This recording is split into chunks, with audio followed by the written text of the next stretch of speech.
Am I the a-hole for expecting my boyfriend to pay rent if he moves in with me? This is a doozy. I've been dating Josh for a year. I should say now that I, 24 female, don't ever want to be legally married, and Josh, 30 male, is divorced and doesn't want to remarry. We also live in a place where there is no common law marriage. Still, we want to take things a bit further, and we're talking about Josh and his 2 daughters moving in with me. I own a 3-bed, 2-bath house in a nice area. Josh rents a 2-bed, 1-bath apartment, and his lease is coming up. My mortgage is $1,000 a month, and Josh's rent is $1,400 a month. It was important to me that we would have everything figured out before making the change, so that there would be no surprises or disagreements about who pays what. I figured it would be unreasonable for Josh to expect to just live with me for free, especially since I'd be giving up one of my rooms so his daughters could have a room. So, I suggested that Josh pays $700 a month to me in rent, half of what he is currently paying. I would cover the cost of any home repairs, internet, garbage, etc. Then, we would split utilities. Even though there's 3 of them and 1 of me, I don't mind splitting since that would be about what I'm currently paying, I predict. And since I meal prep once a week, I would just get my own groceries and he could get theirs. When I laid everything out, Josh was very unhappy and said since it's my house, he shouldn't have to pay rent and that we should split groceries. I told him he was welcome to buy his own house and I would move in with him and happily pay rent while renting out my own house. He was mad at me because he said he's not in a position where he can buy a house. We can't come to an agreement, so I suggested he just find another apartment as the owners aren't letting him renew, and we could revisit the topic in a year. He's not happy with that either, because rent prices have skyrocketed here, and 2 bedrooms now go for around $1,800 a month, and he thinks he won't be able to find a place he can afford. I'm a bit frustrated because I feel like $700 a month is a really good deal compared to the likely $1,800 he will have to pay. Since we aren't going to get married or anything, I don't understand why he thinks I would be okay with him living for free with his 2 kids. I'm happy to have romance and companionship, but shared assets and finances are not something I want in life. I don't want to support a man. Am I the a-hole for expecting my boyfriend to pay rent? Now for the top comments before reading the mini update. Not the a-hole. Your solution is perfectly reasonable. If he doesn't like your rental price, he is free to find his own home. Unless he's just been dating you so he could eventually move in and his daughters in and pay no rent. See, that's something I'm really worried about. I work with a lot of successful women, and I've seen a lot of them broke dirtbag guys who just mooch off them. I like Josh, and we have a good time when we're together, and the intimacy is great. But I don't think that is good enough for $700 a month if you know what I mean. Moving in with you would save him a significant amount of money. He should be grateful for that offer. Him being upset and wanting to pay nothing is a huge red flag. Trust your gut, OP. It doesn't sound like it's going to get better with this guy. Not the a-hole. You're about to be taken for a ride if you give in and let him move in without paying rent. My advice, from all my years, as someone who also doesn't want to get remarried, maintain separate homes. You lose out if you let him move in. That's what I'm thinking. I'm already a bit apprehensive because his kids are a bit wild. But he isn't happy with living separately because he's going to have to pay a really high rent. But I think I'll probably just tell him to either agree to my terms or get over it. I don't know. Him wanting to save money is not a good enough reason to live together. Plus, the fact that you and him are already having issues that you're struggling to come to an agreement is probably a sign that you guys aren't compatible to live together. Not the a-hole, and listen to your gut. Well, this is the only real disagreement we've had in the last year. I'm trying to be optimistic and think that maybe he just needed an outside perspective. Now for the mini update. So I showed Josh this post and he thinks you all are wrong. So here's some input from him. Leslie makes $120K a year and I make $30K. I'm living paycheck to paycheck supporting 2 kids with no help from my ex-wife. It's gotten so expensive here that at this rate, I'm not even going to be able to feed my kids soon without going to the food bank. No matter what, they're going to get fed. But it's not fair that she owns a house and can go on vacations or spend $400 a month getting her hair done, when I can't even buy my kids name brand cereal.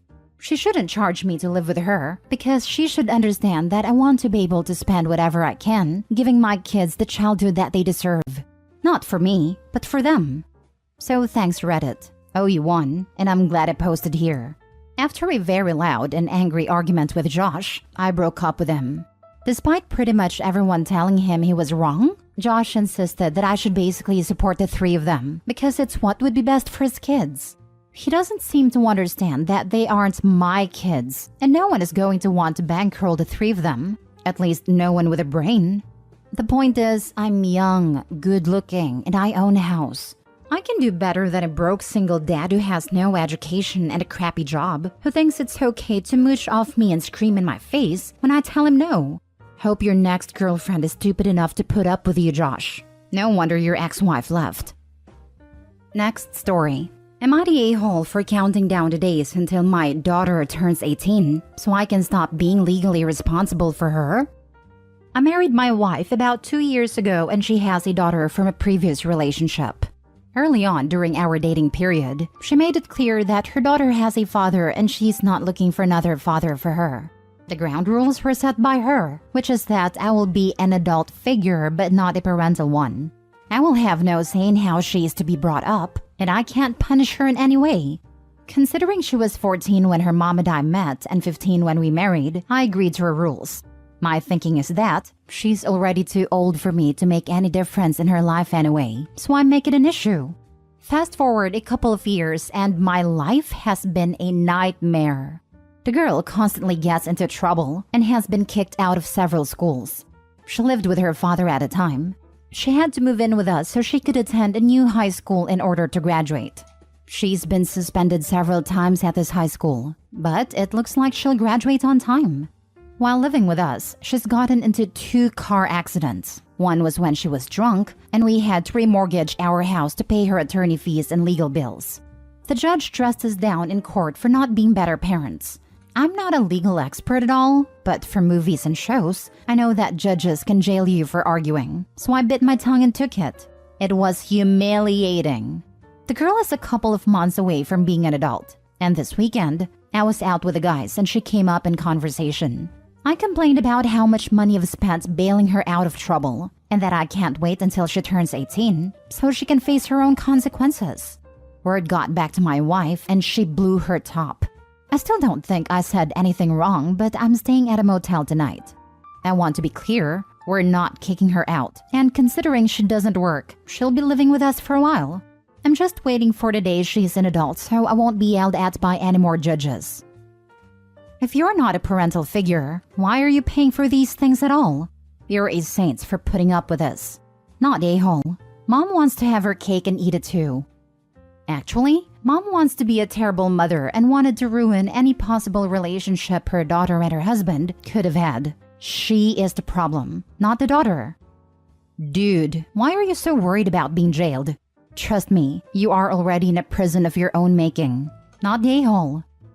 I'm not sure that's fair. Unless there were a ton of warning signs that he's not mentioning, how was he supposed to know when the girl was 14 that she would end up being so terribly behaved? Because you should date someone for more than a year before getting married, especially when a kid is involved. Not a-hole, but you should probably be rethinking your whole marriage, because this is not going to stop when she turns 18. Yeah, but at 18, she's a legal adult and he can wash his hands off her. His daughter will have to clean up her own messes. He's not legally bound to pay for anything related to the law or damages she may do. No, but his wife is still there and clearly doesn't like that stance. It's not going to be as clear-cut as 18 and cutting the cord. Next story.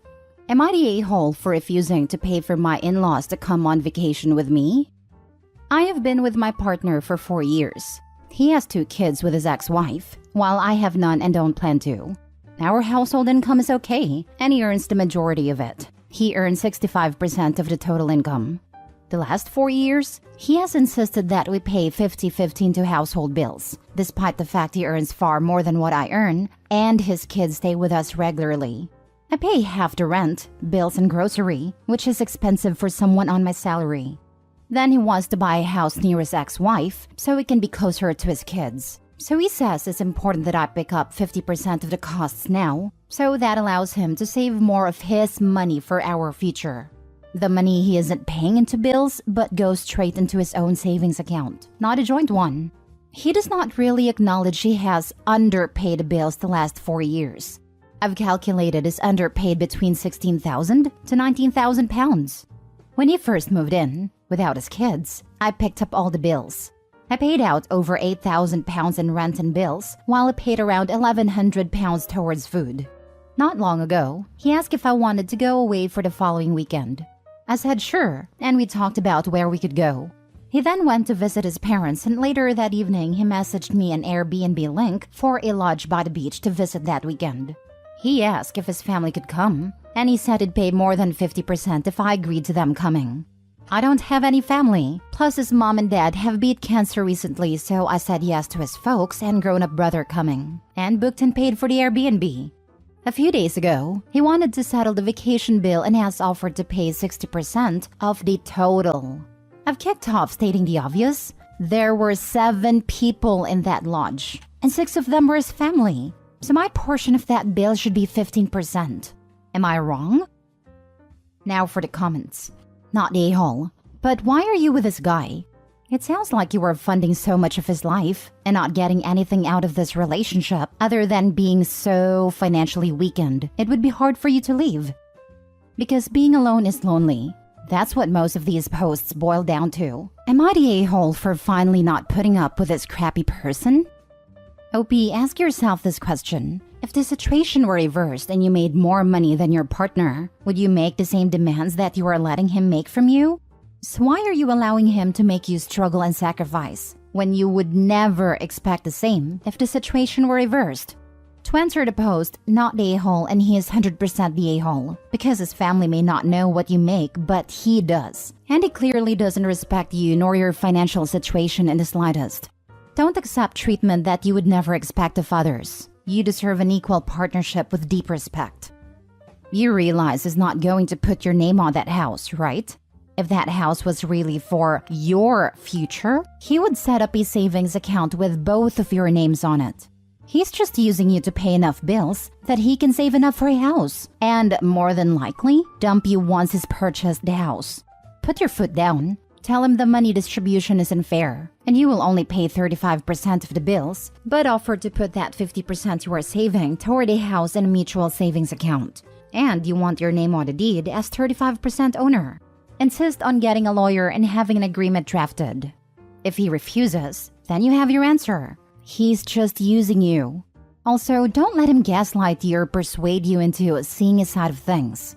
Tell him this isn't anything personal, even if it is. It's just protecting yourself and your future. Again, if he declines or argues, dump him and move on. Last story. Am I the a-hole for letting my daughters share a room even though they don't need to anymore, and despite my ex asking me not to? My ex and I have 2 daughters who are 9 and 10. They are 20 months apart to be specific. They are as close as twins, and they look alike enough that they're mistaken for such sometimes. They get their weekends with me, which until a couple months ago, they had to share a room because my apartment only had 2 bedrooms. Luckily, my financial situation has improved, and I now have a small house with 3 bedrooms for them. The thing is, they didn't want to have their own rooms. They liked sharing because it's like sleepover every night, and asked me if they could keep sharing. I figured I'd be an idiot if I didn't support my children getting along, so I agreed. The extra bedroom is just a guest room for now, but if/when they change their mind, they can take it. Their mother is not happy about this. They never had to share a room over there, and apparently, they've been asking to. She's getting tired of that, and she asked me to split them up so they'd stop bothering her.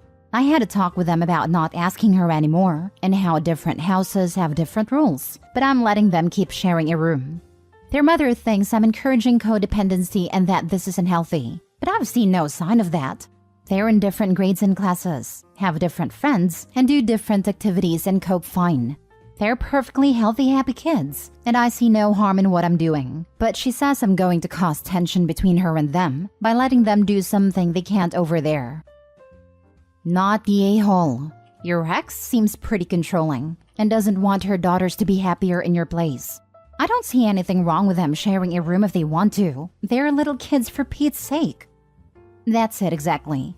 She doesn't want them getting excited about going to their father's. She sees what is coming and is afraid she will lose their love. And all she would have to do is let them share a room at her place, and the girls could be happy all the time. She is the one causing the rift. OP, you are not the a-hole. Your daughters are happy with the arrangement. It's not causing you any stress, and the only person with beef is someone who has no say over the rules in your house. There'll come a time when the girls may want their own rooms, but until then, there's nothing wrong with keeping things as they are. Not the a-hole. Not the a-hole. My 11 and 7-year-old girls shared a room until a year ago.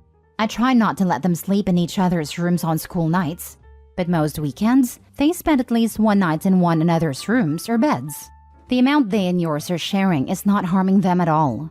Let them bond. Once they ask for the space and room, you have it. Good luck. Not the a-hole. When they're with you, it's entirely your decision. And sounds to me like you're making the right one. It's too bad mom isn't happy, but her goal is literally to make her kids less happy. So unless she's actually an expert on codependency, then her opinion here isn't worth more than what you think and what your kids want.